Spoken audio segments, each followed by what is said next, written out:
आप दाऊद से मिले हो? जी। छोटा शकील का इंटरव्यू लिया है आपने। धमकी दी थी उससे। धमकी क्या दी? उसको तो मारने वाले थे हम बैंकॉक में। शादी में पहुंच गए थे। दाऊद की बेटी की शादी थी जावेद मियादाद के लड़के के साथ। दाऊद का पूरा परिवार था, पत्नी, बच्चे सब थे। He just looked the same। Dawood same वैसे ही दिख रहा है। Absolutely। मोदी सरकार से आहत में आ गए। हमको किसी से डरने की जरूरत भी नहीं है। तो छोटा शकील की वॉइस थी। Dawood is not in Dubai, मतलब अफ्रीकन किसी देश में है। अभी ये फिल्में बन रही है माफिया के पैसे से? बिल्कुल बन रही है। बन रही है। ब्लैक फ्राइडे फिल्म में देख लो, आपने बनवाई है? हुसैन देवी ने बनवाई है। हम क्यों बनाएंगे? हमको क्या जरूरत है? संजय दत्त को भी तो अंदर डाल दिया। नीरव मोदी दिन दहाड़े सर सामान लेके अपने कुत्तों को लेकर निकले हैं। और डॉग्स को भी लेके, मतलब इतने आराम से? जी। छोटा शकील ने आपको डायरेक्टली कॉल कर दिया? संदेश इतना था एक लाइन का कि ये चीज दोबारा नहीं चलनी चाहिए। वो स्टोरी दोबारा चली। हाँ चली। तो आपको पता है एक वर्ड है डर नाम का? आप थोड़ी देर राम राम कहो, उसके बाद आदमी मुझसे बोलने लगेगा मरा मरा मरा मरा मरा। मैंने झूठ नहीं बोला और पूरा सच भी नहीं बोला। हाँ। एक बात मैं बता देती हूँ आपको, there is nothing on earth that is off the record. When you meet a journalist, even off the record is on the record.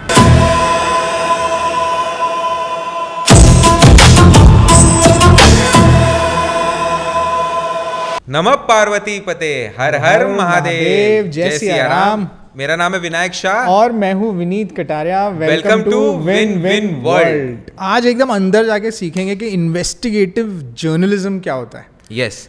तो हमने सोचा इन्वेस्टिगेटिव जर्नलिज्म के गुरु को बुलाते हैं। यस। और ये पॉडकास्ट आप ऑडियो में भी सुन सकते हो, मतलब ऑडियो पॉडकास्ट भी सुन सकते हो on Spotify and Apple podcast, Amazon music, सारी जगह पे अवेलेबल होगा। So welcome to Win Win World Sheela Rawal ma'am. कैसे हो मैम? थैंक यू आप ऑल द वे हमारे लिए दिल्ली से आए, थैंक यू वेरी मच।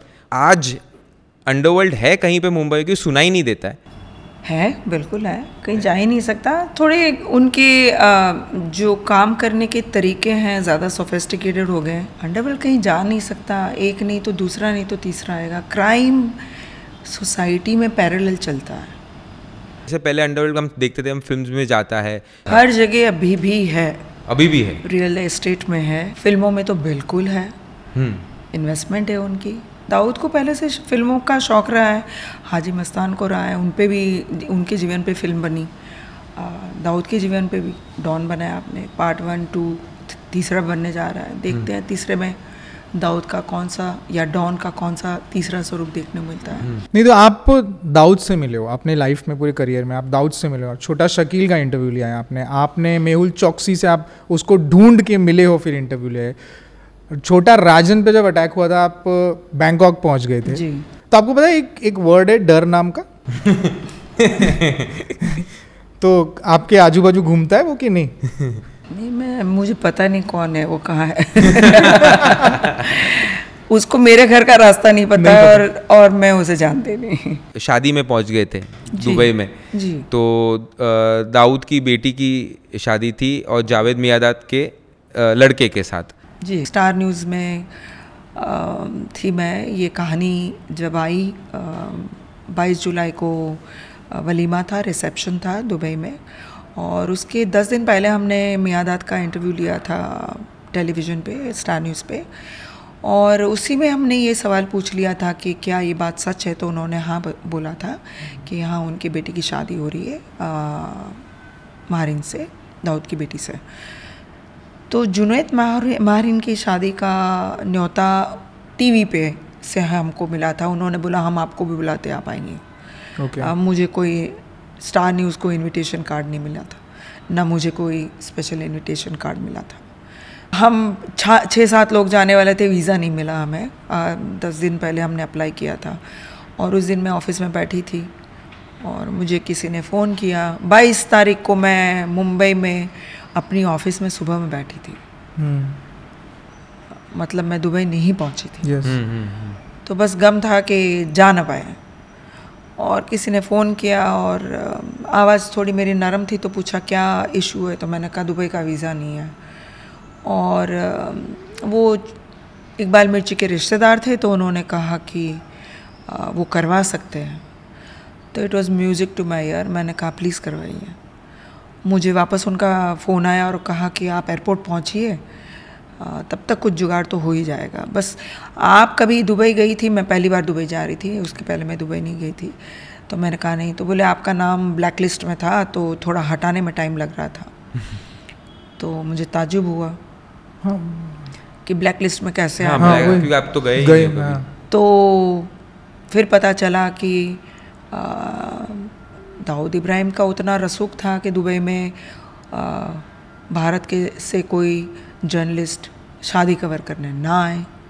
लोग पहुंच चुके थे, लेकिन कोई अबू धाबी से गया, कोई यहाँ से गया, कोई वहाँ से गया, अलग अलग तरीके से गए थे, पर दुबई लैंड होकर कोई नहीं गया था। तो वीज़ा उसने बंद करवा दिया सबका? वैसा ऐसा मैं अपना ही अनुभव बता सकती हूँ कि मुझे जब बताया कि आपका नाम ब्लॉक था और उसको खुलवाने में टाइम लग गया, और मैं सामान पैक करके एयरपोर्ट की तरफ जा रही थी, और उस ज़माने में फ़ोन पे फैक्स नहीं आते थे, स्कैनिंग नहीं आती थी, व्हाट्सअप नहीं था, कुछ भी नहीं था। तो मुझे जब फ़ोन आया कि भाई आपका वीज़ा आ गया है, कहाँ फैक्स करें, फैक्स चलता था वहाँ। और तो फिर हमें गाड़ी रोकनी पड़ी, किसी दुकान को ढूंढा हमने जहाँ फैक्स मशीन हो, उनका नंबर दिया, फैक्स आया। जब मैं फ़्लाइट में बैठी तो मेरे पास वैलिड वीज़ा था दुबई का कि मैं लैंड कर पाऊँ दुबई में। तो बाकी की जर्नलिस्ट की तरह नहीं, मैं कायदे से दुबई में लैंड होके शादी कवर करनी। रात में 9:30 बजे 9:30 बजे शायद लैंड हुई थी, और जाते जाते मुझे 11:30 हो गए। जब अंदर पहुँचे, मैं अंदर जाना चाह रही थी तो मुझे वहाँ कमांडो थे हयात होटल में, बैंक्वेट में था, पर हमने पहले से ही कमरा बुक करवाया था, नहीं तो होटल में बुकिंग भी नहीं मिलती, तो कोई लोकल पर्सन ने अपने नाम पे बुक करवाया था, तो मुझे कमरा मिला था। कपड़े बदल के जब मैं गई होटल के रास्ते से, तो वहाँ कमांडो लगे थे स्पेशल, और नहीं, स्वाभाविक है, नहीं जाने दिया। हमारे पास, जिसके पास इनविटेशन कार्ड था वहीं जा सकते थे, हमारे पास नहीं था। और फिर मैंने बोला मैं कौन हूँ और मैं क्यों आई हूँ। थोड़ी देर में जाबिर मोतीवाला जो पाकिस्तानी है और दाऊद के शागिर्द थे वो आए, और 2 फ़ोन थे उनके हाथ में, और जब जैसे उन्होंने पहले तो मुझे डांटा कि आप सुबह से क्या चला रहे हो, इतने की थाली, ये पकवान, फलाना ढिमका, किसको कहाँ से क्या पता है, आप कितना झूठ फैला रहे हो, ये वो। हमने अगर बहुत लंबे समय से उनके साथ बातचीत की है, इंटरव्यू किया है, तो एक रिकॉर्ड है, ट्रैक रिकॉर्ड। तो मैंने कहा आप मेरी बात करिए, मेरा ट्रैक रिकॉर्ड अब तक का साफ़ है, तो आप बताइए। थोड़ी देर में उन्होंने किसी से पूछा और जवाब हाँ में आया, तो फिर मुझे ले गया एस्कॉर्ट, दोनों दाएं बाएं कोई थे, अंदर एक टेबल पे बिठाया, और मैं वलीमा में जा पाई, अंदर शरीक हुई, टेबल पे बैठी। जब तक मैं स्टेज पे ना पाऊँ, उन्होंने कहा आइए बच्चों को आशीर्वाद दीजिए। तो मैं साइड पे बैठी थी, मेरे साथ किसी को छोड़ के गए थे, फयाज़ नाम था उनका, और बड़े कड़क लग रहे थे, मिलिट्री वाले मैन लग रहे थे। फिर उन्होंने बात करते करते बताया कि उन्होंने कितने साल मिलिट्री में सर्व किया है, वगैरह वगैरह बात हुई। और फिर मुझे स्टेज पे ले गए जहाँ सब लोग बैठे थे, सबसे परिचय करवाया जावेद मियादाद ने। दाऊद का पूरा परिवार था, पत्नी, बच्चे सब थे, और मेरा वीडियो लिया, तस्वीर हुई। बहुत मांगा, नहीं दिया। मैंने कहा मैं अपने रिकॉर्ड के लिए ले जाना चाहती हूँ, आप उतना दीजिए। किसी दिन पर नहीं दिया, शायद उतना भरोसा नहीं था कि मैं फ़ोटो ना दिखाऊं तो मुझे मेरी तस्वीर नहीं मिली।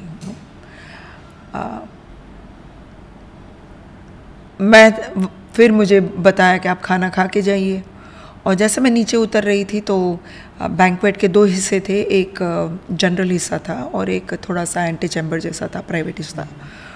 और वहाँ पे मैंने मर्द बैठे हुए देखे, और एक बड़ी सी चेयर लगी हुई थी, आम चेयर लगी हुई थी। तो मेरा ध्यान गया, और वहाँ जो इंसान बैठा था पहली नज़र में नहीं पहचान पाई, पर जब गौर से देखा तो बेटी का बाप बैठा था, the man himself was sitting there, and then he just look the same. Dawood same वैसे ही दिख रहा था. Absolutely, with same moustache, with same hairstyle, and perhaps the same attitude. He looked the same, except I could see he was balding from the middle. Of course, they were hair, but I could see the baldness. So, looked stocky, aging man. I think he was 50 plus then. 2015 की बात है तो. और कोई भी पत्रकार जाना क्यों नहीं चाहेगा, वहाँ जाके क्यों नहीं जाएगा. जब हम बाहर जोर जोर से चिल्ला रहे थे कि दाऊद बेटी की वलीमे में नहीं है, ये नहीं है, और मैं यहाँ अपनी आंखों से देख रही हूँ कि जिस इंसान को पूरी मीडिया बोल रही है कि नहीं है, वो इंसान खुद वहाँ बैठा है. तो जाना चाहा, मुझे नहीं जाने दिया.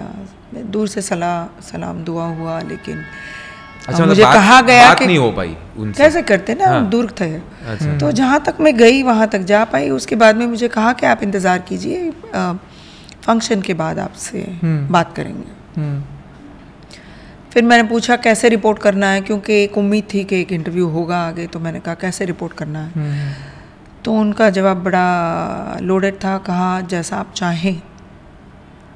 तो आपके हाँ, वो आपको आजमा रहे थे. वो जवाब ऐसा था कि आप करो और ना करो, तो आप क्या कर रहे हो वो आपको देखेंगे. थोड़ी कसमकश रही कि बोलूं कि था कि नहीं था. जिस डॉन को हम ढूंढ रहे थे, तो एक बेटे का मजबूर बाप था. चाहे कितनी ही आपकी औकात बढ़ जाए, आप कितने ही रईस हो जाओ और कितना ही पैसा बटोर लो, एक सोशल रिस्पेक्टेबिलिटी अलग चिड़िया का नाम है. आप अपनी बेटी को दुनिया के सामने विदा नहीं कर सकते. तो इतना सच है उसका. फिर वो हमने कोशिश की पर नहीं आए. I think it was a very very calculated decision. 93 के बाद में आपने दाऊद का इंटरव्यू टेलीविज़न पे मीडिया में नहीं देखा.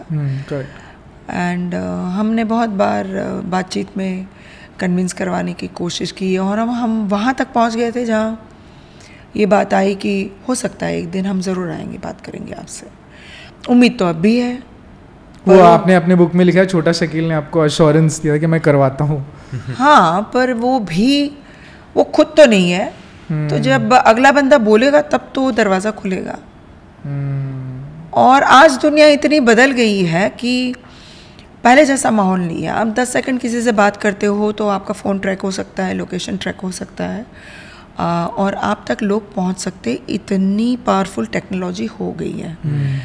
तो 10 साल पहले फ़ोन आते थे, धड़ल्ले से फ़ोन आते थे. अब उतने नहीं आते, क्योंकि उनको पता है कि चाहे कितना ही रीराउट कर लोगे आप, VOPI यूज़ कर लोगे, कुछ भी कर लोगे, it takes just matter of time to reach you wherever you are on earth. So they use satellite phone and this and that, nothing works today. जो डिजिटल है वो सब हैक हो सकता है और वो ट्रेस हो सकता है. देर लगती है. सपोज आपने बहुत अल्ट्रा मोड टेक्नोलॉजी इस्तेमाल कर रही है, लेटेस्ट इस्तेमाल कर रही, जो जनता के पास नहीं आई है, शायद अपनी एजेंसियों के पास है नहीं है, तो शायद टाइम तो थोड़ा टाइम लग सकता है. आज नहीं, पर अमेरिका की एजेंसी, मतलब CIA, मोसाद, MI6, MI5, जो भी नाम लो, उनके पास तो है. सो आप ओसामा बिन लादेन का लोकेशन ट्रैक कर सकते हो, तो दाऊद का लोकेशन ट्रैक करने में क्या प्रॉब्लम? कुछ नहीं, बहुत छोटी बात है. पर वो तो मुझे जाना था, फिर आपने रिपोर्टिंग क्या किया? क्योंकि रिपोर्टिंग आप पे छोड़ दिया. तो मैंने वही बात बताई बाहर निकल के, बिल्कुल हयात के गेट के बाहर से यही बताया कि कब नसीब बाप है जो अपनी बेटी को हाथ पकड़ के विदा नहीं कर सकता. दुनिया के सामने आ नहीं सकता, लेकिन उसकी मौजूदगी हर जगह महसूस हो रही है. मैंने झूठ नहीं बोला और पूरा सच भी नहीं बोला. हाँ, वो मेरी लालच थी. हाँ, करेक्ट. हालांकि लोग बोलते हैं आपने बोल दिया होता तो एजेंसी पहुंच जाती. भाई तब दाऊद का और डी कंपनी का आई वुड से इतना इन्फ्लुएंस था दुबई में कि मुझे किसी इंटरनेशनल एजेंसी और किसी वो फिर इनके भी किसी मौलवी हैं जो उनके परिवार को जानते हैं, दोनों तरफ से कंफर्म हुआ कि भाई एक समय पे वो फाइनेंशियल एक्सचेंज में उनका सिक्का बोलता था दुबई के, और गोल्ड मार्केट में उनका सिक्का बोलता था. Until few years ago, he had suffered a loss because of some royalty, and it just because it was him, शायद पैसा तो रिकवर हो गया, पर उसके बाद में दुबई में दाऊद इब्राहिम ने पैर नहीं रखा है, ऐसा मुझे मेरे सूत्र बता रहे हैं. अच्छा. Dawood is not in Dubai मतलब No, क्लियरली उस घटना के बाद में ही इज़ नेवर स्टेप्ड इनटू. शादी थी, उसमें भी एक इंडिकेशन था, आप कुछ भी कर लो, हम दुबई में करेंगे, आपकी नज़रों के सामने करेंगे और ऐसे करेंगे और हम भी होंगे. ऑफ कोर्स सारे इंतज़ाम होते थे. मुझे जो मेरे बाजू में बैठे थे उन्होंने कहा कि पीछे हयात के एयरपोर्ट बिल्कुल पीछे है दुबई में, भागना है तो बिल्कुल. तो there was a charter ready for that. तो अगर पर दुबई में आप किसी को बकरी के बच्चे पिल्ले की तरह नहीं उठा सकते, ऐसे लेकर नहीं ला सकते ना. It would be difficult. आप जब तक वहाँ की सरकार, वहाँ की सत्ता मानेगी नहीं, तब तक आप किसी को भी ट्रांसफ़र नहीं कर सकते. This was a fact in those days. लोग कहते हैं कि डॉन के बारे में कुछ भी लिख दो, क्या फ़र्क पड़ता है, उनको क्या फ़र्क पड़ता है, आपको क्या फ़र्क. भाई फ़र्क बहुत पड़ता है. किसी की जान भी गई है, जा भी सकती है. जान गई, आप बोल रहे हो जेडे की बात कर रहे हो जी. यस. ऐसे भी किस्से हैं जहाँ पर हमने कोई कहानी चलाई थी स्टार न्यूज़ में, और उस कहानी के किसी हिस्से के साथ छोटा शकील के गले नहीं उतरा, उसमें कुछ शब्द ऐसे इस्तेमाल किए थे. तो मुझे फ़ोन आया कि जो एंकर है उसका नाम पूछा कि ये कौन है, उनका नंबर दो. सर एंकर तो सिर्फ न्यूज़ पढ़ता है, वो कहानी लिखता नहीं है. बहुत बार ऐसे ही होता है. तो आप उससे एंकर को फ़ोन करके क्या आप क्या मिलेगा. तो उनको वो समझ में आया ये थॉट आया तो होगा. तो बस संदेश इतना था एक लाइन का कि ये चीज़ दोबारा नहीं चलनी चाहिए. अच्छा, मैंने अपने सारे जो कंसर्न लोग थे ऑफिस में सबको बता दिया, 2-4 एडिटर को भी बताया. एक ने बोला मैं फ़ोन ही नहीं लूँगा, एक ने बोला मैं ये कर दूँगा. सब ने अपनी अपनी रीजंस कि हम ये करेंगे. अच्छा, as luck would have it, वो स्टोरी दोबारा चली. हाँ चली. दोबारा फ़ोन आया और मुझे कह रहा है कि अब ये कहानी चलेगी तो अब आप मुझे फ़ोन करोगी. छोटा शकील ने आपको डायरेक्टली कॉल कर दिया. हाँ, उन्होंने कहा कि ये स्टोरी अगर चली तो इस अंदाज में तो आपको कॉल, मतलब किसी की टांग बांग टूट गई या किसी को हमने कुछ किया तो फिर आपको बीच में आना पड़ेगा उस चीज़ के लिए. तो अभी आप हमें फ़ोन करोगे, हम आपको फ़ोन नहीं करेंगे. तो जो भी ये सोचता है कि आप कोई भी मनगढ़ंत कहानी किसी भी क्रिमिनल के बारे में बोलते रहोगे और वो कुछ नहीं बोलेंगे, तो ये बात सही नहीं है. वो बोलते हैं और बड़े अच्छे से बोलते हैं. दूसरे का नहीं बता सकती, अपना अनुभव बताया आपको कि वो एक किस्सा था जिसमें उनको स्क्रिप्ट के कुछ शब्द अच्छे नहीं लगे, उनके बारे में बोले गए थे. तो भाई ही सेड कि ये नहीं चलना चाहिए. नहीं, अभी के सिनेरियो में अगर मैं पूछूं, अभी जैसे यंगस्टर्स को क्या लगता है कि अभी डॉन वर्ल्ड है नहीं मुंबई में, अभी माफिया वर्ल्ड है नहीं मुंबई में, Dawood is a gone story, अभी तो उसका कोई वर्चस्व यहाँ पे है नहीं. तो अभी के सिनेरियो में क्या है, कुछ है ऐसा?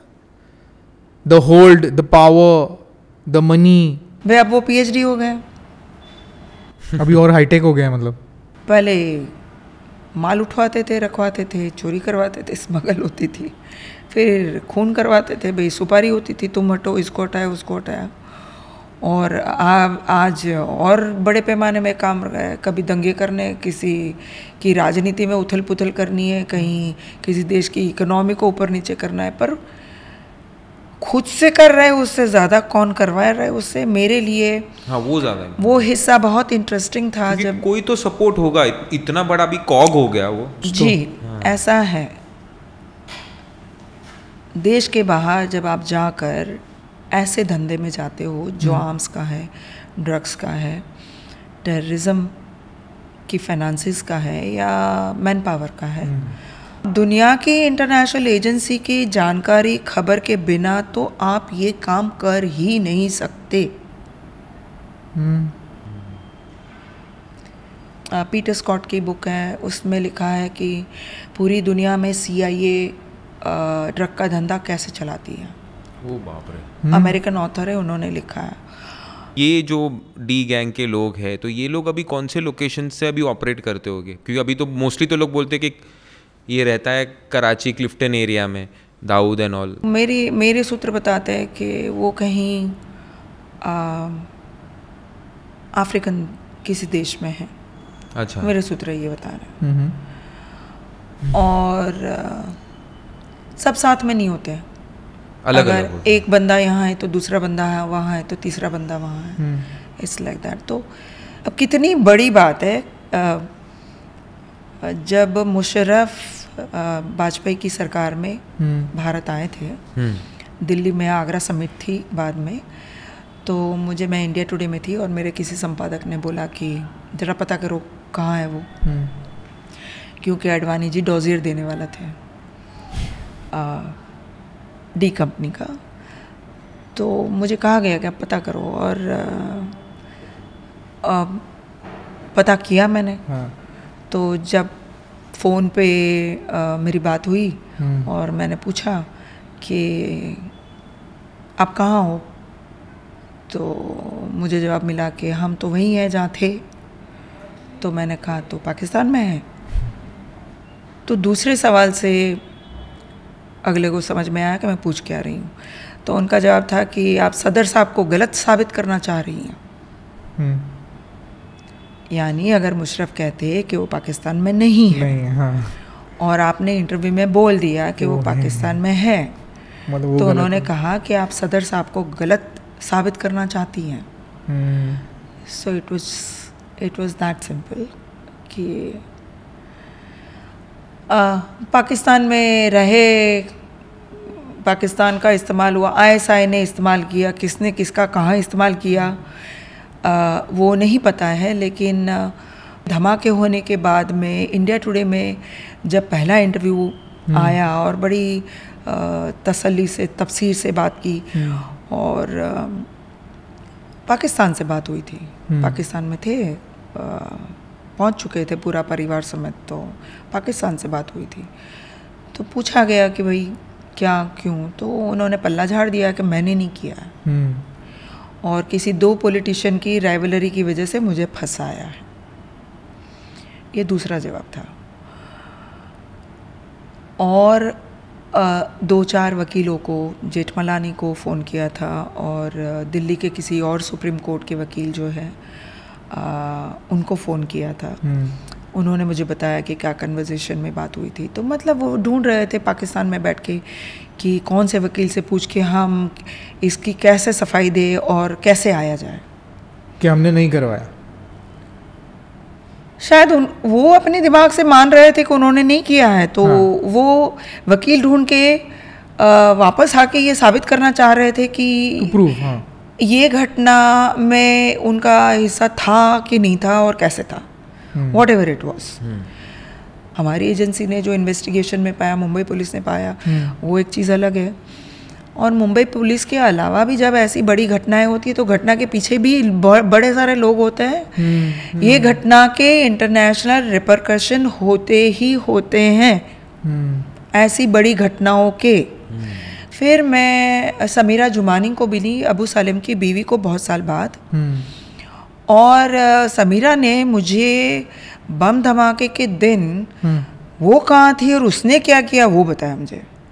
फिर वो उस बात से दुखी थी कि उसका पति जो किसी के लिए ड्राइवरी करता था, माहिम में कोई अजीज़ बिलखिया थे जिनका वो ड्राइवर था, वो 4 दिन मुझे बिना बोले गायब हो गया और उसने कहा मैं गुजरात जा रहा हूँ। फिर 3 दिन गायब हो गया, फ़ोन भी ना लगे उस, और मैं बिलखिया की पत्नी को पूछ रही हूँ, वो कह रहे हैं वो कहीं महाराष्ट्र में गए हैं। और फिर जिस दिन धमाके हुए उस दिन समीरा कहती 1 बजे मुझे फ़ोन आया, नहीं धमाके होने के तुरंत बाद जब पहला धमाका हुआ, तो उसके हिसाब से उसके पति ने, अबू सालिम ने फ़ोन करके बोला घर से निकल, जैसे हैं जहाँ है वैसे निकल, पुलिस आएगी तेरे को पकड़ने, घर से निकल। और वो मुझे कहती है कि वो घर से निकली और फिर कहा कि तुम फलाने नंबर पे फ़ोन करना। फिर उसने बाल कटवाए, हुलिया बदला, फिर उसको टिकट भेजी गई, फिर वो दिल्ली गई, दिल्ली से वो दुबई गई। अच्छा, safe passage. Sameera told me this story कि वो दिल्ली से दुबई गई एंड आई और अबू सालिम नेपाल के रास्ते दुबई पहुंचे थे। और तो इस कहानी मतलब धमाकों की एक ऐसी बात मुझे पता चली किसी ऐसे के ज़रिए कि जो पीछे का सच जानता था। तो फिर उसने कहा कि वो कैसे कैसे दुबई पहुंची। उस दिन उसके पास कुछ भी नहीं था, पहने हुए कपड़े से मैक्सी में निकली थी वो अपने घर से, और फिर कहाँ कपड़े खरीदे, कहाँ गई, बाल कटवाए, दिल्ली से वो दुबई पहुंची। तो वो एक पहलू था, उसने मुझे बताया कि कैसे ये हुआ। और उसने कहा, और उसका गम ये था कि अजीज़ बिलखिया का नाम चार्जशीट में नहीं गई। बाद में CBI ने सप्लीमेंट चार्जशीट लगाई थी, पर मुंबई पुलिस की चार्जशीट में अजीज़ बिलखिया। तो उसने कहा मेरा पति तो ड्राइवर था, वो तो काम करता था, तो उसके मालिक को क्यों नहीं पकड़ा? तो उसके हिसाब से पति ने कुछ नहीं किया था, सब मालिक ने करवाया था। उसका पूरा स्टैंड मेरे साथ की बातचीत में यही था कि उसने ये करवाया था। तो फिर RDX कहाँ उतरा था? RDX उतरा था एक गुजरात में और एक महाराष्ट्र में, शेखाड़ी में उतरा था। तो बहुत साल के बाद में जब छोटा शकील ने ये बताया कि हम आने को तैयार है, हम शर्त इतनी है कि आप 2 साल में केस निपटाओगे, हमको 25 साल जेल में नहीं रखोगे। और फ़ोन पे बात हुई, बात तो अपनी देश की सारी एजेंसियां रिकॉर्ड करती है तो सबको पता था। फिर भी मैंने जिसको बताना चाहिए उनको बताया था। कंडीशनल वापसी तो मुमकिन है ही नहीं किसी की इस देश में, तो बात तभी ना बनती, अभी ना बनती, कभी ना बनती। और याकूब मेमन का जो हश्न हुआ वो उसी बात से कि भाई आपको पता तो था, आप उसी घर में थे, आपने नहीं किया, आप शामिल नहीं हुए, पर आपने उसको रोका भी नहीं। तो उसी तरीके से जब डी गैंग, दाऊद इब्राहिम या उसके भाई सब अगर ये मान रहे कि उनकी मर्ज़ी के बगैर धमाका ओरिजिनली अप्रैल में होने वाला था जो मार्च में हो गया, और टाइगर मेमन के ज़रिए करवा गया। और टाइगर मेमन उस ज़माने में दाऊद की स्मगलिंग कंपनी का लॉजिस्टिक देखता था, मतलब जो सिपाही गई उतरवाई सब उसका काम था, तो उसने देखा था। तो उसके ज़रिए अगर करवाया, और ये कह रहे हैं कि मुझे पूछे बगैर, मेरी जानकारी के बगैर किसी ने नीचे से ही, भाई जो करवाते हैं उनके प्लान ए होते हैं, प्लान बी भी होते हैं, तो शायद ये प्लान बी हुआ प्लान ए में। पर 2 चीज़ में बहुत साफ है, एक जितने हथियार आए राइट्स के बाद वो पूरे यूपी से और वेस्टर्न अपने दुनिया की भारत की नॉर्थ बॉर्डर से स्मगल होकर आए थे, जिसमें कहीं ना कहीं दी कंपनी शामिल थी। और जो RDX स्मगल हुआ और वो जो शिपिंग और ट्रॉलर थे वो डी कंपनी के थे। वो टाइगर मेमन ने ऑपरेट किया या दाऊद ने किया, किसी ने भी किया, पर आपकी कंपनी और मैंने किया, आपको नहीं पता, ऐसा तो हो नहीं सकता। और आपको नहीं पता है तो फिर आपको किसी ने फंसाया तो उसका भी जुर्माना तो आप ही को भरना पड़ेगा। उसी बेसिस पे तो संजय दत्त को भी तो अंदर डाल दिया कि तुम्हें भी पता होगा। तुमने बताया वो आपने नहीं, उनका तो जो भी हुआ वो कोर्ट में प्रूव हो गया है और सजा भी काटी उन्होंने उस चीज़ की। श्रीलंका से कथित तौर पे जो शिप आई जिसने RDX किया, जिस ट्रॉलर से आया, जहाँ उतरा, वो सारा लॉजिस्टिक आपका था, चाहे किसने करवाया। तो इन सारे क्वेश्चंस के आंसर देने को रेडी था छोटा शकील जब व्हेन ही टोल्ड यू के we want to come and explore our case? मैं कौन होती हूँ पूछने वाली है? मैं एजेंसी तो हूँ नहीं। हाँ। एक काम तो एजेंसी का है, एक काम कोर्ट का है। मैं क्यों पूछूं? मेरे इंटरव्यू में जो बातचीत हुई उसके जो जवाब आए वो जैसे कि तैसे मैंने हमेशा रिपोर्ट की है, लिखे हैं या टीवी पे बताए हैं मेरी बातचीत, पर इन्वेस्टिगेशन का जिम्मा मेरे सर पे तो नहीं। करेक्ट। आज जो मैं आपको इस पॉडकास्ट में बता रही हूँ वो मेरे इतने सालों के ऑब्जर्वेशन और मैं धमाके की रिपोर्टिंग मैंने की है। मैं मुंबई में मेरी 2 दशक की पत्रकारिता मैंने इन्वेस्टिगेशन में की है, तो जो मैंने देखा, जो जाना और जो आज हुआ अब तक का, जैसे समीरा को मिलना तो उसके 15 साल बाद हुआ। यस। ये जो टाइगर मेमन का सुनते हैं हम लोग कि ब्लास्ट के बाद फिर उसका कुछ इतना रोल कभी बाहर आया नहीं। एक ब्लास्ट हुआ उसके बाद वो कहीं पे तो मुझे लगता है वो जिंदा आदमी बोल सकता है। अच्छा, उसको बोला क्योंकि वो तो दुबई फैमिली के साथ कभी रिपोर्टेड नहीं हुआ है कि इज अलाइव और डेड, बट मेरा मानना है कि बाकी कास्ट का ऐसा हुआ होगा तो जिसने ये किया उसका तो बिल्कुल ऐसा हुआ होगा, तो उसकी फैमिली क्या बोलेगी? टाइगर मेमन की नहीं फैमिली कुछ नहीं बोल सकती। नहीं, उसने क्या किया ऐसा? I think D company had sympathy towards Yakub and I think Yakub was also उसके लिए एम्पैथी होना कि उसने पार्टिसिपेट तो नहीं किया था और जाके सरेंडर कर दिया एक तो जब उसने सरेंडर किया and when he was brought to India, बाकी के पीछे की कहानी कुछ भी हो, लेकिन जिस दिन उसको फांसी लगने वाली थी उस दिन, उस सुबह में या उसके पहले दिन छोटा शकील का हमने किया था फ़ोन इंटरव्यू करने के लिए। हाँ। तो याकूब मेमन के साथ लास्ट उम्मीद जो उनकी थी कि अगर डी कंपनी कभी वापस आ सकती है, that door in their mind, in their perception was closed. हाँ, was shut forever, right? Was shut forever. Yes. कि हम आएंगे तो यही अश्न होगा। हाँ, और वो कन्वर्जेशन में भी दिख रहा था आपका जो कन्वर्जेशन था ना, और वो धमकी भी दे रहा था कि अगर आप ऐसा करोगे तो इसका रिजल्ट भी आपको देखने को मिलेगा। See whatever it is, what I'm saying is कि एक उम्मीद थी जो उसके बाद में नहीं रही।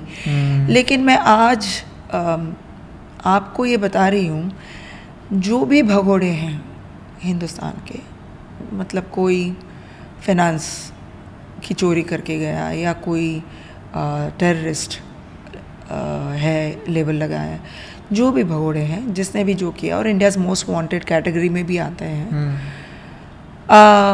आप भारत आओगे तो आपको जेल ही जेल है।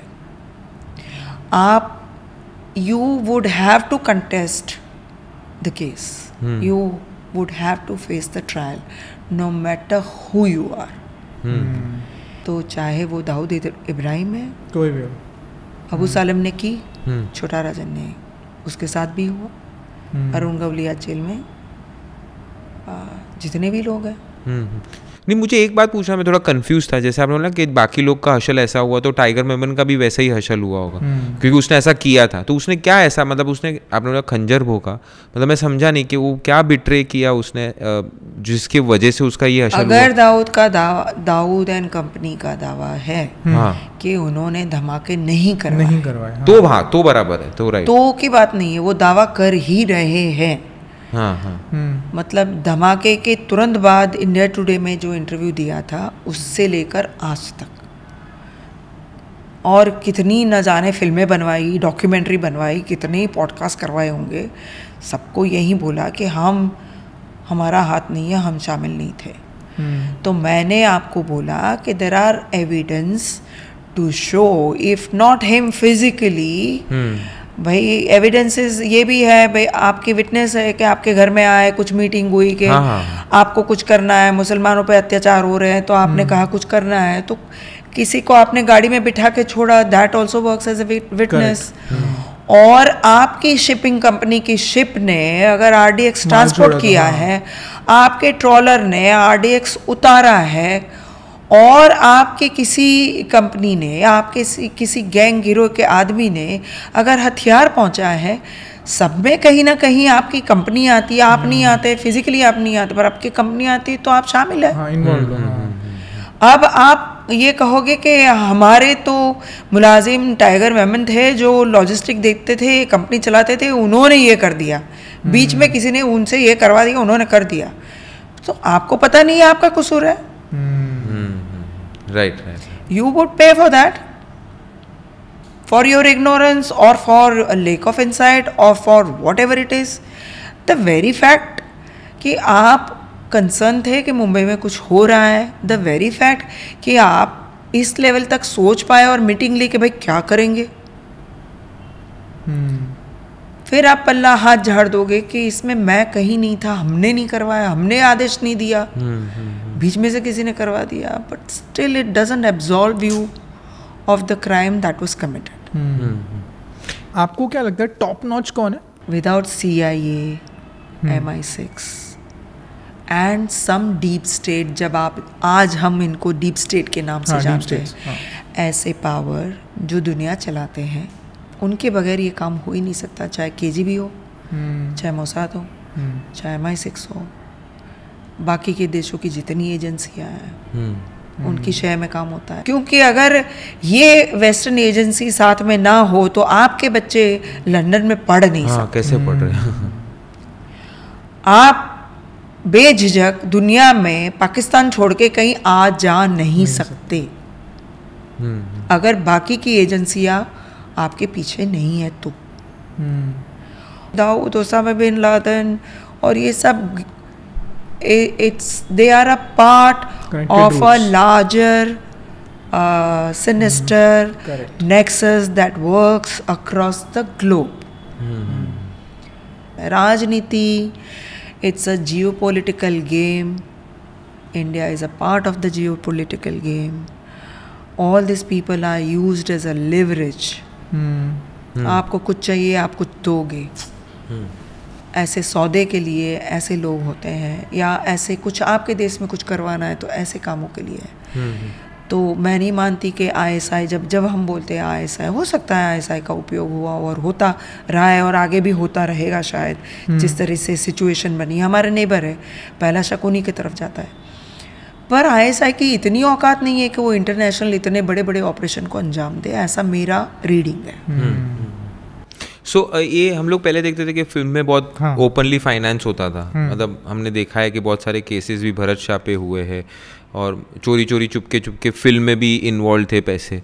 अभी फिल्में बन रही है माफिया के पैसे से? बिल्कुल बन रही है, बिल्कुल बन रही है। ओके, मतलब वो लोग क्या शेल कंपनी रख के, clean these days, it is clean. Okay, आपका फाइनेंस कहीं से भी आ सकता है, यूरोप से आ सकता है, थाईलैंड से आ सकता है, मलेशिया से आ सकता है, इंडोनेशिया से आ सकता है, कहीं से भी आ सकता है, किसी के नाम से भी आ सकता है। क्योंकि अभी इतनी बड़े बड़े स्टूडियोज आ गए हैं तो अभी भी उनके पैसे की जरूरत पड़, क्योंकि पहले चलो ठीक है, पहले सब सोलो प्रोड्यूसर्स रहते थे, कॉर्पोरेट्स हैं अभी, तो मैं नहीं बोली सारे हैं, I didn't say all, somewhere, हां, but they have a way and they have a say also. They have a say as well. They have a way and they have a say. Because ये say का game पहले बहुत था कि भाई ने बोला है इस हीरोइन को ले लो, तब भाई ने खुला था, तब जमाना बदल गया, तब व्हाट्सएप नहीं था, तब इंटरनेट नहीं था, तब सोशल मीडिया नहीं था, तब धमकियाँ अलग तरीके से आती थी, तब आप मोबाइल कैरी करते थे, सिर्फ मोबाइल में धमकियाँ आती थी, कोई और करते थे। Correct. तो there are different ways to threaten you. Now there are different ways to threaten you, so but they have still ways and they have still say. जैसे हम भी क्या बहुत सारे एक्ट्रेसेस जैसे मंदाकिनी को देखते थे कि भाई दाऊद के साथ बैठे हैं, इतने सारे। मुझे किसी ने तफसील से आज से कुछ साल पहले एक ईमेल लिखा था कि अमेरिका में जो अवार्ड करवाते हैं या जो कुछ शो करवाते हैं उनमें फलाने का पैसा लगा है। मुझे ये अबू सलेम की पत्नी ने भी बताया था कि फलाना जो है वो फलाने डॉन के लिए काम करता है और वो अमेरिका में ये करता है। I would not name names because I don't have evidential thing. But मतलब I have heard it from horse's mouth directly. कि जिसका पति इन्वॉल्व है और जो शो करवा रहे हैं तो कहते थे कि हाँ भाई फलाना शो करवा रहा है, तो आप बुलाने वाले कौन है, शो करवाने वाले कौन है? अभी भी हम जाते हैं विदेश में शो करने के लिए। And I don't think star would know पीछे फाइनेंस किसका कैसे लगा है। अगर आगे कोई रिस्पेक्टेड बिजनेसमैन है, उसके पीछे पैसे डालने वाले कितने और कौन लोग हैं क्या पता। वो पता करना उसका काम भी नहीं है। हम डायस्पोरा को बहुत अलग तरीके से देखते हैं, हम आइफा जा के हर देश में करते हैं। करेक्ट। तो हमें नहीं पता है। पर बहुत बार मैं ये सुनती थी कि भाई दाऊद इब्राहिम नहीं, उसका परिवार तो कभी कभी किसी आइफा में गया था, ऐसा सुना है, पर I have no idea whether it is yes और नो।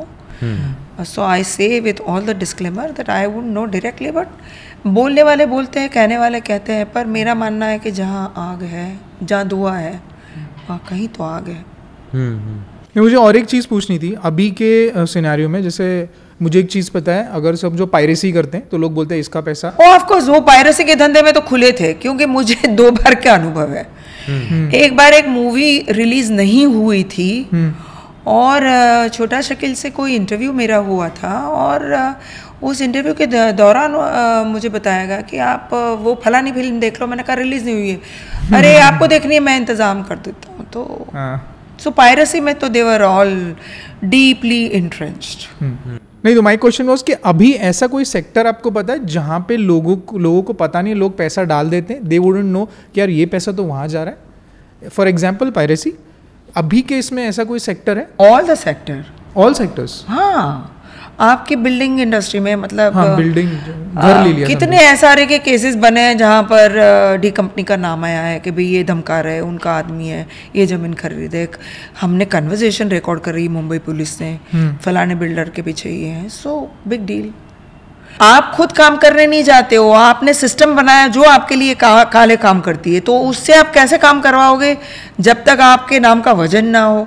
अबू सालेम पोर्टुगल में बैठ के फ़ोन करता था, छोटा राजन कहीं और बैठ के फ़ोन करता था, रवि पुजारी कहीं और बैठ के फ़ोन करता था। सो देव ऑपरेटेड, अश्विन नायक कहीं और बैठ के करता था, तो दे operated out of foreign countries. तो आपकी सुपारी बजाने के लिए कोई तो चाहिए ना।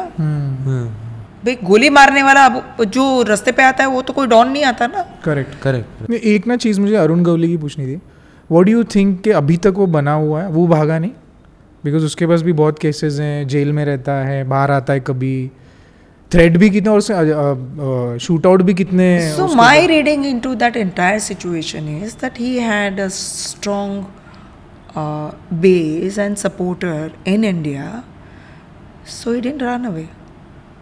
आप अपने घर में बैठ के कुछ काम कर सकते हो, तो आप बाहर क्यों जाओगे? You mean politics?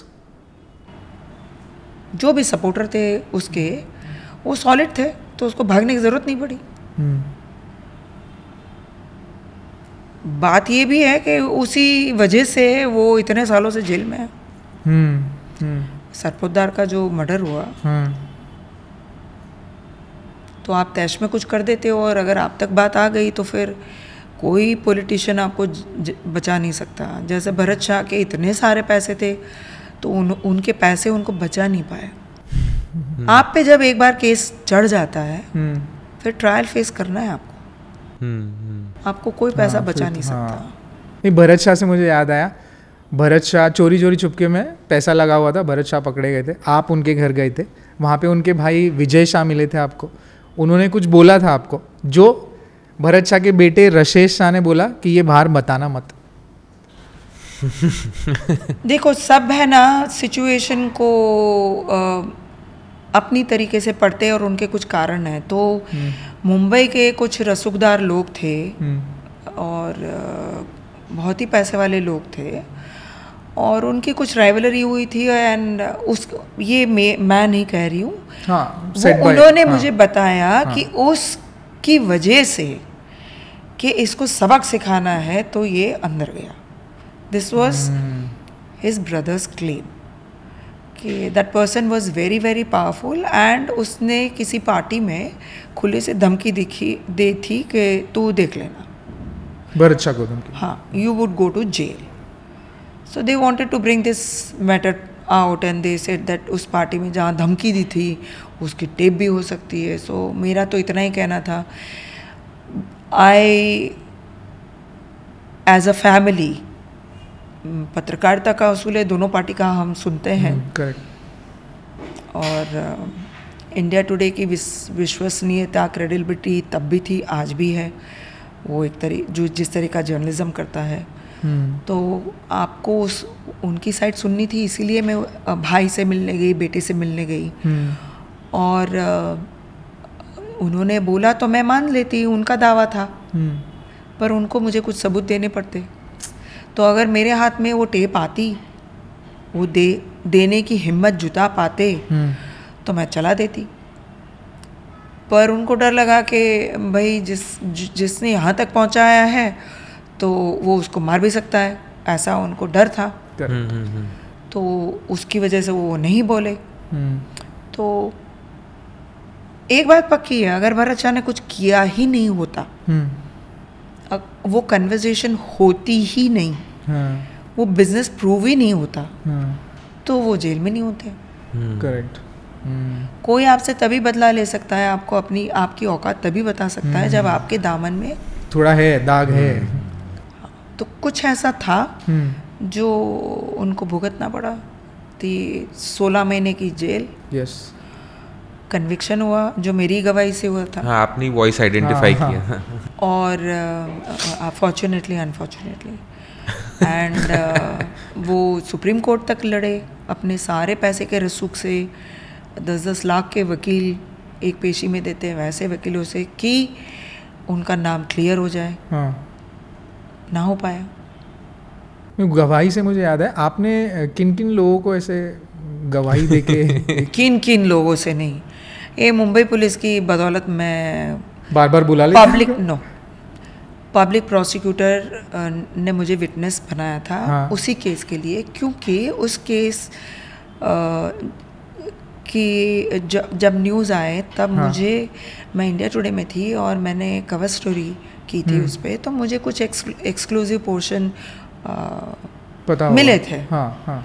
कन्वर्सेशन के टेप वगैरह मिले थे मुझे. तो मेरे लिए वो एक्सक्लूसिव थे. तो आप मान लो कि उस एक्सक्लूसिवनेस का खामियाजा मैंने पुलिस के लिए कोर्ट में 7 दिन खड़े रह के भोगा, पे किया. नहीं, तो ऐसे केसेस में जहाँ पे एक्सक्लूसिविटी इंडिया टुडे के पास है, मतलब आपके पास है, आप पूरा सब कुछ बता देते हो कोर्ट में जाके, या you keep some part of it with yourself? तो ट्रेड सीक्रेट पूछना नहीं चाहिए. भाई जो वकील सामने इन लोगों ने खड़े किए थे, जितने भी रसूखदार मुंबई शहर के या दिल्ली के थे, सब ने मुझे 6 दिन कठेड़े में खड़ा करके क्रॉस किया था. तो इतिहास, भूगोल, ज्योग्राफी, बायोलॉजी, केमिस्ट्री सब कोर्ट में मुझे पूछा गया. And I think I could withstood the scrutiny and मेरा वॉइस, मैंने जिनका इंटरव्यू किया था उनका वॉइस, भरत शाह का वॉइस, भरत शाह ने जिनसे बात की थी उनका वॉइस, सबकी फॉरेंसिक भारत की लैब में, विदेशी लैब में जांच हुई. जांच रिपोर्ट में पाया गया कि वो वॉइस सेम था. तो एविडेंस माना गया. वो छोटा शकील की वॉइस थी. जी. राइट. इन्वेस्टिगेटिव जर्नलिज्म में बहुत सारे मोमेंट्स आते हैं जहाँ पे एकदम फंस जाता है इंसान, एकदम कि ट्रैप हो गया, अब तो मैं फंस गया, या फिर फेटल ऐसा लगे भाई अब तो गया, गेम हो गया अपना. तो आपको ऐसा कभी हुआ था? ऐसा मतलब गेम हो गया वाली बात नहीं होती है कहीं पे. पर वो एक पेनफुल प्रोसेस है. आप ड्रिवन हो कि आपको ये स्टोरी चाहिए. और आपको विश्वास है कि आप जाओगे तो ला पाओगे, तो आप पहुंच गए। उसके बाद में आपका जैसे गन्ने से जूस निकलता है वैसे जूस निकलता है। आप ऐसे सिचुएशन में आ जाते हो कि अब नहीं होगा तो कैसे करोगे। मैं एंटीगुआ गई, मेहुल चौकसी को पता था कि मैं आई हूँ, उनके सोर्सेज मेरे से ज़्यादा पुख्ता, भाई इतने रसूखदार पैसे वाले इंसान, तो उनको पता था कि मैं लैंड हो गई हूँ एंटीगुआ में, पर मुझे नहीं पता था कि वो कहाँ छुपे हैं। और मैं वहाँ किसी को नहीं जानती थी, तो मैं घास से सुई ढूंढने गई थी। बस एक जज्बा था कि देखते हैं, हो सकता है तो जैकपॉट लगा, नहीं लगा तो फेल हो जाएंगे, तो कंपनी का पैसा बर्बाद हो जाएगा जो डॉलर में खर्चा कर रहे थे स्टोरी के लिए। बस उतना था। तो मैं गई। मैं ये मानती हूँ कि जब आप स्टोरी में घुसते हो, every story, every word has a destiny. अगर वो होना है तो होगा ही, और हुआ भी। तो मेहनत बहुत लगी। हमने मतलब कभी कभी 5-5 घंटे फील्डिंग लगाई थी। हाँ, वो मैंने इंटरव्यू वो देखा था मेहुल चौकसी वाला, फिर वो एंड में एकदम रोने भी लगते हैं, तो उनका पूरा इंटरव्यू देख के मुझे क्या लगा आपको, मतलब was he saying the truth कि आपको एक आदमी शायद मेरा ऐसा मानना है कि हम हर क्रिमिनल को, क्रिमिनल हम उसको बुलाते हैं कि जिस पे केस लगा हुआ है, एलिजेड क्रिमिनल को हम उसकी साइड बोलने का मौका देते हैं। बतौर पत्रकार ये काम था कि उन पे लगे जितने चार्जेस थे उसके बारे में मैंने पूछा। ये बात अलग है कि कुछ चीज़ पे वो भावुक हो गए जब उनको कुछ सवाल मैंने पूछे, तो वो बहुत भावुक हो गए, तो रोए।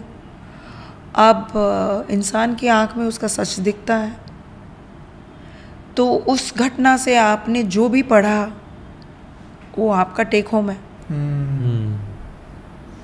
आपका टेक होम क्या था? मैं वो मेरा टेक होम ये था, मैंने कोशिश की उनको बहुत सारी चीज़ पूछने की और उनको ओपन अप करने की, and I think he pretty well opened up. That was my take home. किसी को मिलने जाते हैं तो हमें इंटरव्यू मिलता है, वो हमारी पहली सफलता है, और अगर उसमें कंटेंट अच्छा मिल गया, हम उनसे कुछ ऐसी बातें जान सकते हैं जो हम नहीं जानते, तो वो हमारा एक्सक्लूसिव नया इनपुट है। बाकी कौन सच्चा कौन झूठा वो तो केस जब कोर्ट में जाएगा तब भी पता चलेगा। और आज नहीं तो कल जब भी भारत आएंगे, अगर आएंगे तो ट्रायल होनी है, चाहे मेहुल चौकसी है, नीरव मोदी है, विजय माल्या है। आपका कितना भी पैसा हो, आपको बिल्कुल बाहर रह के कंडीशनली एब्जॉल्व नहीं करा सकता। कानून की सिस्टम को आपको फेस करना ही पड़ेगा। और जैसे 25 साल से 24 साल होने आया, अबू सलेम जेल में है, हम शर्ती लाए, अबू सलेम को शर्त के साथ लाना पड़ा, क्योंकि दूसरे देश की कोर्ट में जाना पड़ा, हमें वहाँ में लड़ना पड़ा, शर्ती लाए। तो उन्होंने जो शर्त रखी थी हमने मानी, तो उसमें मैक्सिमम पनिशमेंट जो थी उनको मिलेगी। नीरव मोदी, मेहुल चौकसी, मेरे मुंबई के सूत्र बताते हैं कि वो बिल्कुल दिन दहाड़े सर सामान लेके लॉक स्टॉक बैरल अपने कुत्तों को लेकर निकले हैं। और डॉग्स को भी लेके, मतलब इतने आराम से? जी, ऐसे मुझे किसी ने बताया, जिसने बताया बहुत आधिकारिक लेवल पे बताया है कि जिनको पता होगा। तो मतलब पूरे जिनको छोड़ना था उन्होंने छोड़ा, जिनको पकड़ना था उन्होंने पकड़ा, और जिनको भागना था वो भाग गए। और एक और था कि आपने लंदन में नीरव मोदी को भी पकड़ लिया था स्ट्रीट पे, और आपने बहुत बार क्वेश्चंस किए पर वो आंसर नहीं दे रहा था, और उसने जैकेट भी बहुत महंगा वाला पहना था। आपने कैसे पकड़ लिया उनको स्ट्रीट पे? He was just roaming around? No, मतलब थोड़ी सी हमको इन्फॉर्मेशन अच्छा फील्डिंग थी। मेरे लंदन में जो सोर्सेज थे उन्होंने मुझे बताया था, उनके ऑफिस का एड्रेस भी दिया था, पर वो ऑफिस आ नहीं रहे थे। उनका घर का भी एड्रेस था, पर वो ऐसे अपार्टमेंट में रह रहे थे जहाँ आप घुस नहीं सकते हो। इंडिया तो है नहीं कि आप कहीं पे भी घुस जाओगे। आप अगर लंदन में घुसने की कोशिश करोगे जेल में बैठोगे। Trespassing is a very serious crime. तो आपको वो देखना है, तो आप ज़्यादा से ज़्यादा आप बिल्डिंग के बाहर या ऑफिस के बाहर ही बिल्डिंग लगा सकते हो, वेट कर सकते हो। और I had to take a chance तो I took chance. It took me 6 days to catch him, find him. And office में मैं उनके आधिकारिक रिक्वेस्ट लिख कर आई थी अपने लेटर हेड पे कि मैं सो एंड सो हूँ और मैं आई हूँ लंदन और मुझे आपका इंटरव्यू करना है और मैंने आपके मामा से भी बात की है, तो आप देख सकते हो कि आप जो बोलोगे वो मैं चलाऊँगी. I just want to know your side of story. That's a standard thing जो आप बोलते हो. तो मैंने बोला था, पर शायद he chose not to speak. पर अब मैं गई हूँ तो मुझे उंगली टेढ़ी करनी पड़ी. नहीं चाहिए. You will try your best. So processes, मैंने बोला कि कोई आसान नहीं होती. वो प्रोसेसेस आर थ्रेशोल्ड हमेशा होता है. आप कहाँ गिव अप कर दोगे या करोगे कि नहीं करोगे, या कभी पूरे दिन आपको लगता है आपने इंतज़ार के अलावा कुछ नहीं किया है, तो आपको प्रेशर इस बात का है कि आपकी ऑफिस आपके लिए फॉरेन करेंसी में खर्चा कर रही है, तो how would you justify it.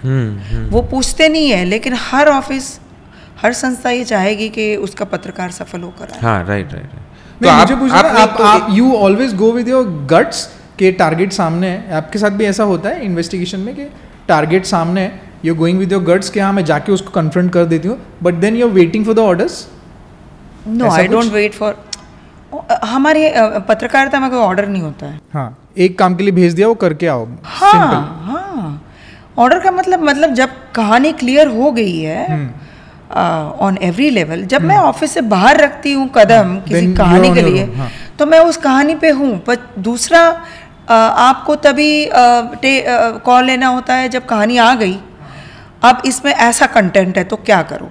हाँ, ये चलाना है कि नहीं. तो हमारे पास एक समीरा का जब मैं इंटरव्यू करके आई थी, एक कश्मकश थी. अच्छा. कि उसका इंटरव्यू हम चलाएं कि ना चलाएं. उसका चेहरा नहीं दिखाने का मैंने वादा किया था. तो जो शूट हुआ था, मुझे नहीं पता है कि उसको पता था कि नहीं पता था. I am giving my self benefit of doubt, क्योंकि उसकी गाड़ी में वो शूट हुआ था. वो हमें एयरपोर्ट छोड़ने जा रही थी, तब शूट हो रहा था, और मैं आगे बैठी थी, कैमरामैन पीछे बैठा था, and the shoot happened from the back. Okay. मैं पूछ रही हूँ, वो ड्राइव कर रही थी, वो चला रही है, और हमारी बातचीत वॉज रिकॉर्डेड ऑन कैमरा. मतलब उसका सिर्फ बैक दिख रहा था. जी. हाँ. तो मेरा उसे प्रॉमिस था कि I would not show your face. वो प्रॉमिस पे मैं कायम थी. But then when she got to know, promo चला, तो उसने मुझे फ़ोन करके बोला कि ये मुझे मार देगा, आप क्यों चला रहे हो मुझे. So I was in real catch-22 situation. नहीं, पर उसने तो बोला होगा ना चलाना है कि नहीं चला, आप ये डाल सकते हो कि नहीं, ऐसा कुछ बात नहीं हुआ था? नहीं.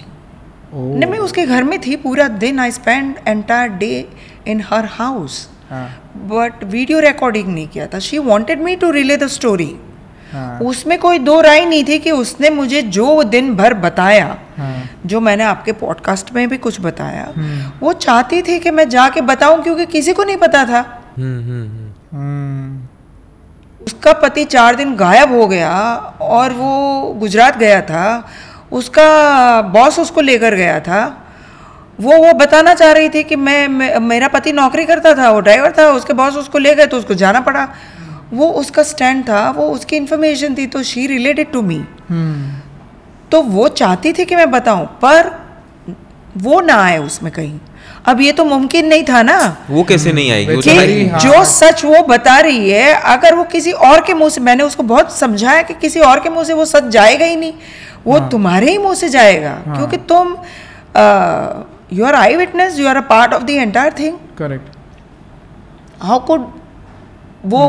पर उसकी पीठ भी दिखाए कि नहीं दिखाए, वो कश्मकश थी. Then it was an editorial call. जितने संपादक थे सब मिले, बैठे और तय किया कि भाई देश के हित में जो है वो हम दिखाएंगे. So that was a call. तो फिर आपके रिलेशन भी स्ट्रेन हो जाते होंगे कि अभी जो इंसान ने आपको अभी दिया है, तो वो भी बोलेगा अरे यार मैंने बहुत भरोसे दिया था, अभी आप ऐसा कर दिया. एक बात मैं बता देती हूँ आपको, there is nothing on earth that is off the record. When you meet a journalist, even off the record is on the record. आपको समझ के मिलना है. एक पॉलिटिकल साइड का मेरे को पूछना था. बाबरी मस्जिद अयोध्या में गिरी थी और राइट्स यहाँ हो गए थे मुंबई में.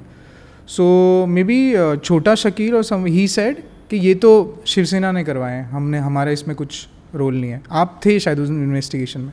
उसका जवाब आपको मुंबई पुलिस, आपको श्री कृष्ण कमीशन की रिपोर्ट, हाँ श्री कृष्ण रिपोर्ट, हाँ बताएगी. As a person what I see, जब केस लगता है, आरोप आते हैं, वो कैसे सिद्ध होते हैं वो कैसे पता. आज मैं एक आपको स्टेटमेंट दी दूँ कि मुझे ये लगता है, मुझे वो लगता है, पर जब बात इतनी गहरी होती है तो उस चीज़ में आप नहीं बोल सकते कि ये था और वो था. यू हैव नो आइडिया कि पॉलिटिकल नेक्सस कैसे चलती है. यू हैव नो आइडिया कि किसी ने बताया और किसी ने किया या क्राउड ने स्वयंभू किया. पर बुरी बात मेरे लिए उस दिन ये थी, मैं तब टाइम्स ऑफ इंडिया ग्रुप में काम कर रही थी, कि मुंबई में मैं आज भी कह सकती हूँ कि आप कोई भी औरत 2 बजे भी रात के बाहर निकल सकती है. ये शहर सबसे सेफ शहर है. It is the most safe city, safest city. पर जब रायट चल रहे थे तब 10 बजे की शिफ्ट से जब आप घर जा रहे थे, ट्रेन पूरी खाली होती थी. हाँ. आपको दहशत लगती है, मतलब आपको कहीं डर था. करेक्ट. भाई कभी आपने कुछ किया नहीं है लेकिन आप क्रॉस फायरिंग में मर जाओ, किसी ने हुड़दंग मचाया, कहीं कोई पत्थर फेंक रहा है, कहीं कुछ हो रहा है, उसमें आप आ ना जाओ. तो जब मैं घर जाती थी कभी लेट रात को तो 10-10 बजे ट्रेन पूरी खाली, लेडीज़ कंपार्टमेंट में तो कोई नहीं मिलता. तो पहली बार मैं मुंबई में पली बड़ी हूँ, मैं दिल्ली बेशक रहती हूँ पर दिल से मैं आज भी मुंबई का हूँ. और मैं कहती हूँ कि मैंने ऐसा कभी नहीं देखा, हिंदू मुसलमान सिख ईसाई, ये मुंबई में मैंने नहीं देखा था. पर पहली बार मेरे जीवन में कि ये हिंदू है, ये मराठी है, ये गुजराती है, ये मुसलमान है, ये सब पहली बार देखा. और बहुत it was trauma for I guess every Mumbai का देन. जिस सिटी में आप रहे हो उसको बढ़ते हुए देखना बहुत पेनफुल था. नहीं, आपको क्या लगता है आफ्टर इफेक्ट है? अभी भी है? क्यों नहीं, अभी भी है भाई. उसके बाद में घेटवाइजेशन हो गया. मुसलमान के साथ रहता है, हिंदू के साथ रहता है, जैन के साथ. जब कॉलोनी में हो गया, सब अपने छोटे छोटे से घेटो बना के रहने लगे. पहली बार सब आपके पड़ोस में हिंदू मुसलमान आपको शायद ही दिखेंगे. मिक्स कॉस्मोपॉलिटन पूरा. हाँ. अब आपको लोकेलिटी दिखेगी कि जहाँ पूरी मुसलमान है, पूरे हिंदू है, जैन है तो ज़्यादातर जैन है, मराठी है तो मराठी है. ये पहले मैंने नहीं देखा था पर अब है. तो उस घटना ने मुंबई को बांटा तो ज़रूर. और एक आपने एक इंटरव्यू भी किया था डेविड हेडली की वाइफ के साथ भी. जी.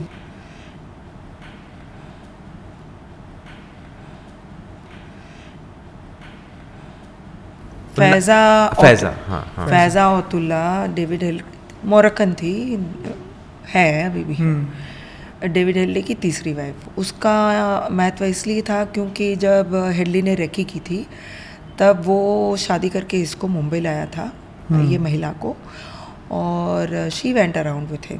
तो एक एलिबाई थी, एक फसाड था कि आप टूरिस्ट हो और आपके साथ एक फीमेल फिगर है, आप जा रहे हो, आप फ़ोटो ले रहे हो. जितने लोकेशन के फ़ोटो लेने थे, लॉजिस्टिक ट्रैक करना था, वो सब कर रहे थे. तो वो महिला भी साथ में थी, वो भी घूमी थी.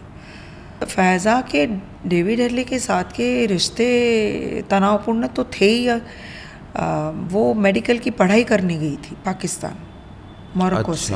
ओके. वहाँ उनकी दोस्ती हुई और पर जब ये प्यार हुआ, पर ये जब रेकी कर रहा था डेविड, तब उसको पता चल रहा था कि ये क्यों फोटो खींच रहा है, कि ऐसे ही खींच रहा है? नहीं, उसको नहीं, मतलब उसको अंधेरे में रखा था तब शायद नहीं पता था. पर जब जिस दिन उसने हमला देखा तब उसकी समझ में आ गया. जैसे टीवी पे सब लोग देख रहे थे तो उसको समझ में आ गया कि हेडली की ये साइड इतनी खतरनाक है. और फिर वो अमेरिकन कॉन्सुलेट चली गई थी और उसने कहा कि मैं बताना चाह रही हूँ और मुझे यहाँ से निकालो. मैं बताना चाह रही हूँ वहाँ पे। तो बहुत दरवाजे खटखटाए उसने बात बताने के लिए कि मैंने देखा, मैं थी, पर तब तो लेट। और फिर उसकी I don't think anyone would have listen to her. उसका तो दावा ये भी था कि उसने ताज होटल को फ़ोन करके बोला था कि हमला होने वाला है। दैट्स वो इंटरव्यू में उसने क्लेम किया। लेकिन अगर कोई ऐसा फ़ोन आता है, probably won't take very seriously. अगर आप काउंटर पे मैनेजर हो या डेस्क पे हो और कोई आपको बोलेगा कि आपके होटल में आज हमला होने वाला है, I don't know how seriously would take it. तो she told me that she had gone to American consulate, she had called Taj and she said it। और जब उसका झगड़ा हो गया था डेविड हेडली के साथ, तो अजहर मसूद के पास चली गई थी कहने के लिए कि ये आदमी ऐसा है और वो दोनों तरफ खेल रहा है और मेरे से ये कर रहा है, आप उसके विश्वास ना करें। पर ये तो बहुत गिमिकी लग रहा है। अगर वो बोल रही है मैं अजहर मसूद के पास चली गई, गिमिकी बात नहीं, ये तो ऐसा लग रहा है एक minute, this is her side of truth. हाँ हाँ। When I got her, she told me all these things, जो हमने इंटरव्यू में चलाई। अगर कल हम अजहर मसूद पे कोई केस करता है, भारत वापस लाता है उनको, और आपको किसी एविडेंस की ज़रूरत है कि वो पूरी घटना में ये शामिल थे, उन जमात-उद-दावा, उनकी पूरी गिरोह ISI, उसका एक लौता विटनेस कौन है? फैज़ा अतुल्ला। अगर वो हमको गवाही देती है, स्टेटमेंट देती है एजेंसी को हमारी, this would go against them. हमें बहुत आसान है, but you have to think in a very larger perspective. And she was important person because she was a part of the entire conspiracy, first hand experience. She stayed with David Headley for a long time. और ये अब इनकी जो आगे की generation है, मतलब दाऊद के आगे की जनरेशन, मतलब जो बेटे हैं या कोई, तो वो लोग, ये लोग वो भी ये चीज़ों में इन्वॉल्व है, मतलब कहीं पे उनका आता है? शकील के बच्चे पढ़ लिख के engineer doctors, I think so. तो क्या वो नहीं हो सकते? सारे माफियाज नहीं, इन सारे माफियाज बेटी डॉक्टर है, शायद अमेरिका में है, और बेटा भी है, सो दे आर एजुकेटेड नाउ। और कोई क्रिमिनल पिता ये नहीं चाहेगा कि उसके बच्चे भी उसी धंधे में आए जहाँ वन वे स्ट्रीट है। करेक्ट। अगर उसका अंजाम बुरा होगा। मैं जब इकबाल मिर्ची को मिलने गई थी लंदन, ही सेड मेरे को लाल passport, British passport is a red passport. He said मेरे को लाल पासपोर्ट नहीं चाहिए, नहीं चाहिए, नहीं चाहिए। तो और मुझे लिटरली विनती कर रहे थे कि मुझे यहाँ से निकालिए आप, मैं जेल जाऊंगा। मैं 63 साल का हूँ, मुझे नहीं पता कि मुंबई की जेल कैसी होगी। इतने ऐशो आराम के बाद में ये मेरा बॉडी जेल को झेल पाएगा कि नहीं, पर फिर भी मैं आज कह रहा हूँ, I would prefer to die in my own country, even if it is my country's jail. This was his words to me. और एक चीज़ जो मैंने सबकी आंखों में जिन जिन को मिली हूँ, जो गुनाह करके भागे हैं, जिसमें से सब आ गए, दाऊद, इब्राहिम, छोटा शकील, राजन, अबू सालेम, अश्विन नाइक, सब जो देश के बाहर गए, वो सब लोग, शेट्टी, सब पुजारी, जिन को मैं मिली हूँ, अधिकतर लोगों से मैं मिली हूँ, सबकी नज़र में एक चीज़ दिखती कि पैसा मिल गया, पैसा बन गया, हाँ, पावर मिल गया। आज मैं किसी को धमका सकता हूँ, किसी को मार भी सकता हूँ, मुंबई की लैंग्वेज में टपका भी सकता हूँ, कुछ भी कर सकता हूँ, पैसा, पावर, पर सम्मान नहीं है। हाँ। Man is a social animal. At the end of the day when you have everything, what you crave the most in life is respect in someone else's eyes. आपने जो चुना है रास्ता गलत था, है, तो आपको पता है शायद आपको ना मिले, लेकिन हर बाप ये चाहेगा कि अपने बच्चे, उसके पोते नाती रिस्पेक्टेबल जीवन जिए। दे ट्राई देयर बेस्ट, उनको ऐसी जगह रखे कि जहाँ इस दुनिया की हवा ना लगे। कुछ शामिल होते हैं, कुछ शामिल नहीं होते हैं, लेकिन एक बार स्टैंप लगता है वो साया हमेशा आपके साथ रहता है। करेक्ट। तो उस गम के साथ इकबाल मिर्ची की 5-6 साल की प्यारी सी पोती थी, हाँ। जो हमारे साथ गार्डन में घूम रही थी और दादू उसका हाथ पकड़ के घूम रहे थे, मुझे दिखा के कह रहे हैं कि मैं नहीं चाहता इसको स्कूल में कोई बोले कि मैं ड्रग किंग पिंग हूँ। अब आप अपना इतिहास मिटा नहीं सकते हो, बोलेंगे ही लोग। तो $1 बिलियन कमाने के बाद में भी हाँ, सुकून नहीं है। आप तो एक पिंजरे में ही हो। इट्स अ गोल्ड केज, हाँ, सोने का पिंजरा। मेरा लास्ट क्वेश्चन है, आई नो आप थक गए, बट ये क्वेश्चन ऑडियंस के लिए। अभी बहुत सारे स्टूडेंट्स आपको देख रहे हैं, बहुत सारे सब्सक्राइबर्स आपको देख रहे हैं। You have been into investigative journalism since years, वो पैदा भी नहीं हुए थे तब। 3 decades, 30 years। मुझे बूढ़ा बना रहे हो उसके नहीं, तो अगर no I have earned my wrinkles। अगर उनको इन्वेस्टिगेटिव जर्नलिज्म में आना है, they are interested towards this stage, क्या जरिया है आने का, क्या क्वालिटीज़ उनमें होनी चाहिए so that it's easy for them to enter? जज्बा होना चाहिए, पैशनेट होना चाहिए। Okay, that's about it. And risk ले तो बहुत लेते हैं, लेकिन पचाना भी आना चाहिए। You should be cracking up. Pressure वो उस दुनिया से भी आता है, प्रेशर इस दुनिया से भी आता है। If you crack up then बाकी किसी को नुकसान नहीं होगा, आप ही को होगा। सो आपकी जनरेशन तब अखबार और टेलीविज़न आया था। अब जो इंटरनेट में पैदा हुई और सोशल मीडिया में पैदा हुई जनरेशन, तो किताब कौन सी चिड़िया का नाम है पता ही नहीं उनको। करेक्ट। Read books. सच हर तरीके का, हर आपका सच, इनका सच, मेरा सच, उनका सच, सबका सच अलग है, पर एक सच ऐसा है जो सनातन है, सत्य है। That is the truth. Nice, thank you ma'am. आज हमने काफी एक डिटेल में कन्वर्सेशन किया। बहुत लोग टर्न माय ब्रेन। सो बहुत लोगों को मैंने कहा था कि मेरे पास तो बहुत कुछ है, आपको मेरे से क्या निकालने की ताकत आपकी है, वो that is up to you. Yes. आप कितने अच्छे पॉडकास्टर हो, वो आपका कंटेंट बताएगा। आई होप हम बहुत थोड़ा बहुत निकाला कि नहीं हमने थोड़ा मंथन किया कि देखिए, मैंने आज जो भी आपको बताया, देखने वाला उसका कुछ भी मतलब निकाल सकता है। करेक्ट। पर सत्य ये है कि मैं आज आपके सामने बैठी हूँ। हाँ। मैं पुलिस के गलियारों से भी निकली हूँ, मैंने कोर्ट में खड़े होके गवाही भी दी है, और मैं उस सारी अंधकार भरी गलियों से भी गई हूँ जहाँ ये लोग रहते हैं, जीते हैं, जिनसे मैं मिली हूँ। मैंने दोनों तरफ की दुनिया देखी है। I think somewhere people know that they can trust me with my face. Yes, for sure. और that's my hard work. Right. My entire career, you can sum up, put together. And good you're coming out now for podcast, क्योंकि आप बोले थे कि बीच में आप नहीं। अब तक मैं बता रही थी, अपना काम दिखा रही थी, अब मैं मेरी बाद वाली जनरेशन को बता रही हूँ कि actually what is behind the scene. Right.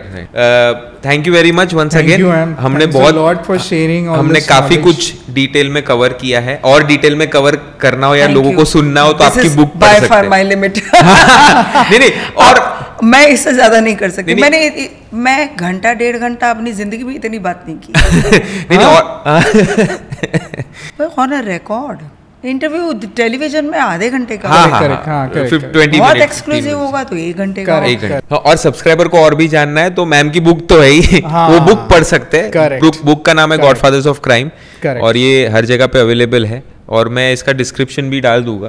तो ऑफ कोर्स तो सब्सक्राइबर्स बेसिकली वो बुक को मंगा सकते हैं पढ़ने के लिए। Thanks a ton ma'am, thanks a ton for coming and sharing your knowledge. So do like, share, comment. रुक अच्छा रुक के बोलना है। कमेंट सेक्शन में ज़रूर बताइएगा कि आज का पॉडकास्ट आपको कैसा लगा, और ऑफ कोर्स गेस्ट का नाम भी बताइएगा। अगर आपकी कोई सजेशन है तो हम वो गेस्ट को लाने की पूरी कोशिश करेंगे। तो do like, share, comment and subscribe to Win Win World. मिलेंगे और एक नए पॉडकास्ट के साथ जल्द ही, तब तक के लिए जय सिया राम। हर हर महादेव। Thank you. कॉफी चाय नहीं पानी। I have given time to a friend of mine, नहीं रहती समझ नगर में, so I would just go and अच्छा I would go and meet her. ला भाई, एक